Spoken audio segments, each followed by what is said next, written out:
प्रदूषण के कारण दिल्ली की जनता बेहाल है। दिल्ली में गैस चैम्बर जैसे हालात बन गए हैं। दिल्ली के आसमान पर स्मॉग ने कब्जा जमा लिया है। इस बार दिवाली से कहीं पहले दिल्ली में ये हालात देखने को मिल रहे हैं। पराली जलाने की समस्या पर पिछले कई सालों से बात हो रही है, लेकिन इसे रोकना कोई भी राज्य सरकार सुनिश्चित नहीं कर पाई। इस बीच देश की सर्वोच्च अदालत सुप्रीम कोर्ट ने दिल्ली और पंजाब सरकार को प्रदूषण के मामले में जमकर फटकार लगाई। बता दें कि दिल्ली और पंजाब सरकार ने प्रदूषण पर सुप्रीम कोर्ट में हलफनामा पेश किया था। शीर्ष अदालत ने प्रदूषण के मामले पर बेहद सख्त टिप्पणी की है। हम आपको सिलसिलेवार तरीके से सुप्रीम कोर्ट में हुई सुनवाई के बारे में बताते हैं। सुप्रीम कोर्ट ने कहा, ये राजनीतिक लड़ाई का मैदान नहीं, राजनीतिक ब्लेम गेम को रोकें। ये लोगों की हेल्थ की हत्या के समान है। आप इस मामले को दूसरों पर नहीं थोप सकते। आप पराली जलाने को क्यों नहीं रोक पाते? दरअसल पंजाब सरकार के वकील ने कहा था कि पंजाब में 40% पराली जलाने की घटनाओं में कमी आई है। हम कदम उठा रहे हैं। दिल्ली एनसीआर में बढ़ते वायु प्रदूषण के मामले में दिल्ली सरकार और पंजाब सरकार ने सुप्रीम कोर्ट में हलफनामा दाखिल किया है। दिल्ली सरकार ने हलफनामे में कहा है कि प्रदूषण को काबू करने के लिए कई बड़े कदम उठाए गए हैं। वहीं पंजाब सरकार ने कहा कि पराली जलाने को रोकने को लेकर राज्य सरकार गंभीर है। सुप्रीम कोर्ट ने कहा, हम नीतिगत मुद्दों में प्रवेश नहीं करते, लेकिन अगर लोग मर रहे हैं तो हम नीतिगत मुद्दों में प्रवेश करेंगे। दिल्ली, पंजाब, हरियाणा, यूपी और राजस्थान पराली जलाने को तुरंत रोकें। चीफ सेक्रेटरी और डीजीपी ये सुनिश्चित करें।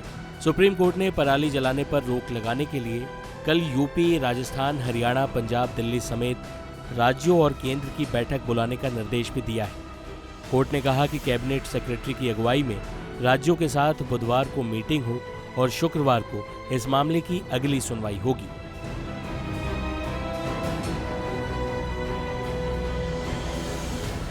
वहीं दिल्ली के बंद पड़े स्मॉग टावर पर भी सुप्रीम कोर्ट ने नाराजगी जताई। सुप्रीम कोर्ट ने दिल्ली में कुछ स्मॉग टावर के बंद पड़े होने पर सख्त नाराजगी जताते हुए पूछा कि स्मॉग टावर कब काम करेंगे। कोर्ट ने कहा, स्मॉग टावर तुरंत शुरू होने चाहिए।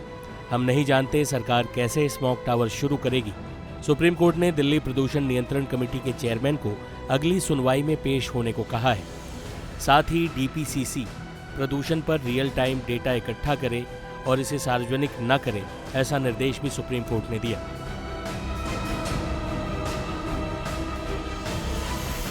सुप्रीम कोर्ट ने दिल्ली सरकार की ऑड इवन योजना पर भी सवाल उठाए। जस्टिस संजय किशन कौल ने कहा, आप पहले भी ऑड इवन सिस्टम ला चुके हैं, क्या ये सफल हुआ है? हमें ये सिर्फ ऑप्टिक लगता है। दिल्ली में दिवाली के बाद 13 से 20 नवंबर तक ऑड इवन योजना लागू की जाएगी। इस योजना की अवधि बढ़ाने पर फैसला 20 नवंबर के बाद लिया जाएगा। सुप्रीम कोर्ट ने कहा, इस मसले पर तत्काल समाधान होना चाहिए। इस मामले में हमारा जीरो पेशेंस है। इस पर पंजाब सरकार ने कहा, दिल्ली में प्रदूषण की कुछ स्थानीय समस्याएं हैं, उनको ध्यान रखना चाहिए। जस्टिस संजय किशन कौल ने हल्के अंदाज में कहा, प्रदूषण रोकने के लिए अपने आप से सरकारें सख्त कदम उठाएं तो बेहतर है। अगर हमने अपना बुलडोजर शुरू किया तो फिर हम रुकेंगे नहीं। जस्टिस कौल ने कहा, अगर मैं बुलडोजर चलाऊंगा तो अगले 15 दिनों तक नहीं रुकूंगा। हम चाहते हैं कि दिवाली की छुट्टियों से पहले सभी पक्ष मिलकर एक बैठक करें। हम इस समस्या का तत्काल समाधान चाहते हैं। यहाँ तक कि दिल्ली में बसों के जरिए होने वाले प्रदूषण का प्रतिशत भी बहुत बढ़ चुका है। सुप्रीम कोर्ट ने कहा, ये समस्या साल दर साल आती है। इस पर तुरंत कदम उठाने की जरूरत है। इस मामले में कोर्ट की निगरानी की जरूरत है। जस्टिस कौल ने दिल्ली सरकार से कहा है कि अगर कुछ समस्या है तो उस पर आपको ध्यान देना होगा। आदेश पारित करते हुए जस्टिस संजय किशन कौल और जस्टिस सुधांशु धुलिया की पीठ ने कहा कि पराली जलाने और दमघोंटू धुएं की ये समस्याएं हाल के वर्षों की हैं, जब से पंजाब, हरियाणा जैसे उत्तर पश्चिमी राज्यों में धान की फसल शुरू हुई है। पहले ऐसा नहीं था। हवा और भूजल की स्थिति प्रभावित हुई है। दिल्ली की भौगोलिक स्थिति और मौसम की स्थिति भी ऐसी है कि यहाँ सबसे बुरा असर दिखता है। सॉलिसिटर जनरल तुषार मेहता ने कहा कि दिल्ली के सीएम ने कहा है कि एक सॉल्यूशन विकसित किया गया है, जिसके छिड़काव से पराली खाद में बदल जाती है। पंजाब सरकार इसका उपयोग शुरू कर सकती है। बता दें कि इस मामले में सुप्रीम कोर्ट ने केंद्र सरकार से भी सवाल जवाब किए हैं। जस्टिस संजय किशन कौल ने केंद्र सरकार से कहा, आपको किसानों को धान की बजाय वैकल्पिक फसल की ओर शिफ्ट करने में मदद करनी होगी।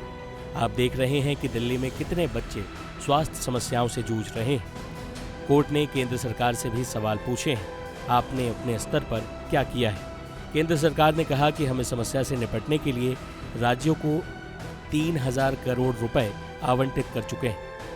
इस पर कोर्ट ने कहा, आंकड़ों से नहीं, जमीन पर क्या किया इसकी जानकारी दें। धान की फसल की बजाय मिलेट यानी मोटे अनाज उगाने को बढ़ावा दिया जा रहा है या नहीं? इस पर केंद्र सरकार की ओर से जवाब दिया गया कि इसका प्रचार तो खूब हो रहा है। कोर्ट ने कहा, इस समस्या का समाधान या तो अभी कीजिए, नहीं तो अगले साल तक इंतजार कीजिए। अगले साल से ये समस्या नहीं होनी चाहिए। इसके कड़े उपाय अभी से कीजिए। टाइम्स नाउ नवभारत डिजिटल की रिपोर्ट।